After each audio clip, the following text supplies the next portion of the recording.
오늘 회의를 계기로 삼국 정상 간 만남이 다시 정례화됐습니다. 주춤했던 교류 협력도 활발해질 거라고 기대가 큽니다. 1박 2일간의 회담 일정에 참여했던 대통령실 장호진 국가안보실장에게 좀 더 자세히 물어보도록 하겠습니다. 어서 오십시오. 네, 안녕하십니까. 자, 핵심으로 한번 들어가 보겠습니다. 오늘 삼국 정상회담이 회의가 끝난 다음에 공동선언문에 한반도 비핵화 이 표현이 들어갔습니다. 네. 어떤 의미입니까? 우선 이 공동선언에는 한반도 비핵화에 대해서 각국의 의견을 재강조했다 이렇게 되어 있는데, 일단 한반도 비핵화라는 표현 자체가 들어간 것은 한반도 비핵화를 전제로 또는 한반도 비핵화를 목표로 각국의 입장을 설명했다는 것이고요.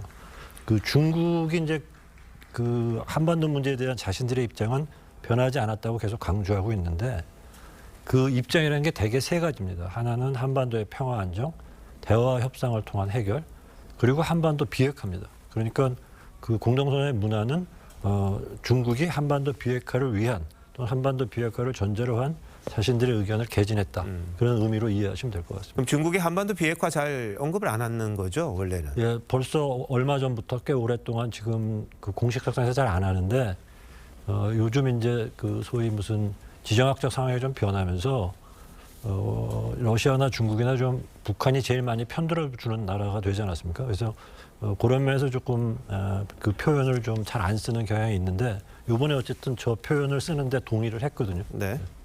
자, 근데 북러가 밀착하고 지금 중국은 약간 떨어져 있는 그런 상황이라 보니까 지금 말씀하신 것처럼 한반도 비핵화라는 단어까지 들어갔는데, 그럼 중국이 북한에 대해서 영향력을 행사할 수 있는 그런 상황이긴 합니까? 어쨌든 국제사회에서 북한에 대해서 가장 영향력이 있는 나라가 어디냐 하면은 누구나 다 이제 중국을 꼽습니다. 그런데 이제 북한 핵 문제의 어떤 진전을 가져오기 위해서는 중국이 그렇게 움직일 수 있는 지정학적인 여건도 필요할 것이고, 그러한 여건 조성을 위해서 한미 또는 한미일 간에 계속 협력하면서 노력해야 될 측면도 있다고 봅니다. 네. 자, 힘에 의한 일방적인 현상 변경 시도, 중국이 민감해하는 대만 문제잖아요. 이 초안에 포함됐다가 빠졌다 이런 얘기가 있는데 실제로 좀 논의가 있었습니까? 어떻습니까? 공동성명의 어떤 협상 과정은 네. 관련국들의 입장들이 있기 때문에 제가 그렇게 구체적으로 말씀드리기는 조금 그렇고요. 다만 네.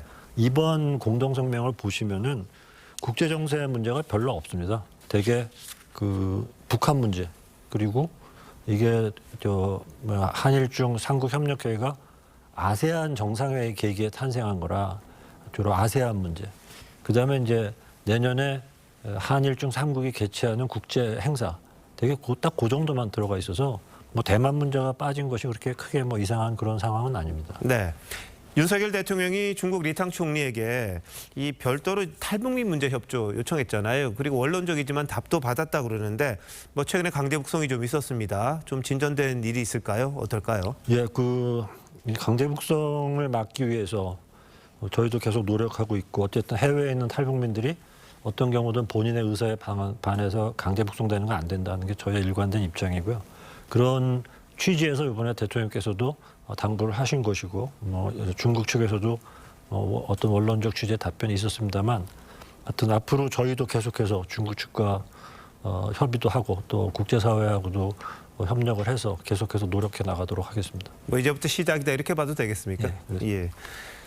자, 중국 시진핑 주석 방한 얘기도 좀 있었을 것 같은데 중국과 이런 얘기가 있었습니까? 또 올 예정이 있나요?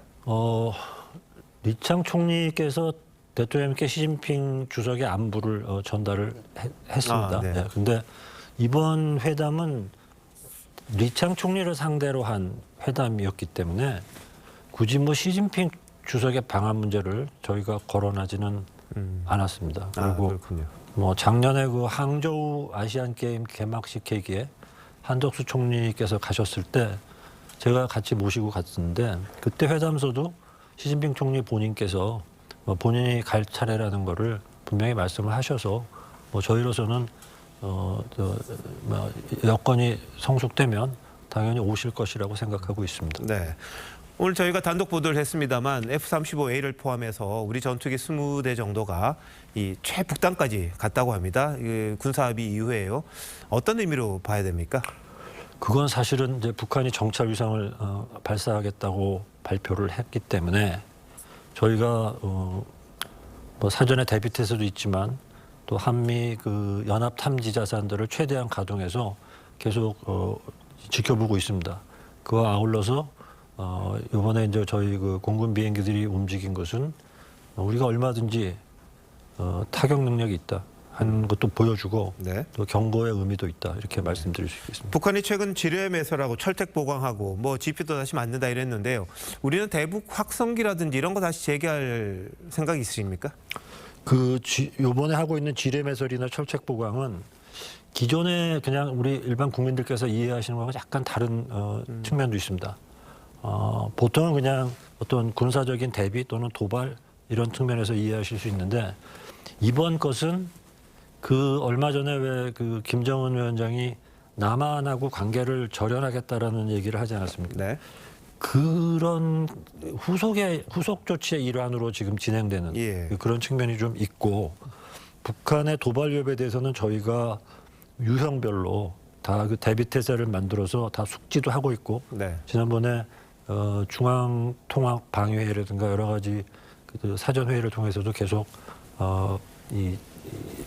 업데이트하면서 대비를 강화하고 있어서 너무 걱정하지 않으셔도 될 것 같습니다. 알겠습니다. 최근 문재인 전 대통령이 회고록을 썼는데요. 윤 정부의 외교정책 겨냥에서 퇴행이라고 했습니다. 현 정부 외교안보를 담당하시는 책임자로서 어떤 평가를 하시겠습니까? 사실 뭐 전임 대통령에 대해서 이렇게 뭐 언급하는 건 별로 적절치 않다고 생각하는데 본인이 먼저 말씀을 하셨고 또 마침 질문이 있으시니까 그냥 제가 몇 가지만 말씀드리겠습니다. 근데 이 회고록은 사실 나오자마자 국내적으로 여러 가지 논란이 있었고 네. 또 미국의 전직 고위 관리들도 사실과 다르다라는 얘기들을 많이 해서 제가 많은 얘기는 필요할 것 같지 않습니다. 근데 제가 오늘 지금 한일중 얘기를 하러 나왔으니까 관련된 얘기를 하나 말씀드리면 2017년 말에 당시 문 대통령께서 중국을 가셨고요. 그때 사드 문제가 마치 다 해결이 됐고 그래서 한한령이 해제될 것처럼 그렇게 얘기했습니다. 그 당시에 청와대 수석급들이 언론에 분명히 이렇게 얘기해서 보도도 그렇게 많이 났거든요. 근데 그 이후를 보면은 그러면 우리가 당연히 중국 측에다가 경제 제재를 해제해 달라고 요구를 해야 되는데 반대로 중국이 계기 때마다 우리한테 사드 문제 처리하라고 그러고 우리는 거기에 대해서 아무 말도 못하는 그런 이해할 수 없는 일이 여러 번 반복됐고 네. 그런 일들 때문에 사실 지난 정권 말에 중국에 대해서 눈치 보기 얘기한다, 굴종외교도 하는 말들이 나왔던 거거든요. 네. 근데 저희는 그런 외교 하지 않습니다. 그리고 오늘 보셨다시피 저희는 사실은 지난 2년 동안 한중 관계를 둘러싼 변수가 과거와는 다릅니다. 왜냐하면 미국과 중국 간의 전략 경쟁도 있고 네. 그거에 따른 공급망 재편도 있고 그다음에 어떤 지난 정부의 대중 외교에 대한 어떤 반성 차원에서 국민들의 요구에 따라서 예. 저희가 상호 존중의 한중 관계를 만들겠다 하는 이 정책을 추진해 왔는데 네. 이 세 가지의 변화 요인 속에서도 오늘 보셨다시피 4년 5개월 만에 한중일도 재개했고 상당히 여러 가지 실질적인 성과들도 많이 고양했다 이렇게 말씀드리겠습니다. 알겠습니다. 시간이 없는 관계로 이 정도 하고요. 오늘 잘 들었습니다. 예, 감사합니다.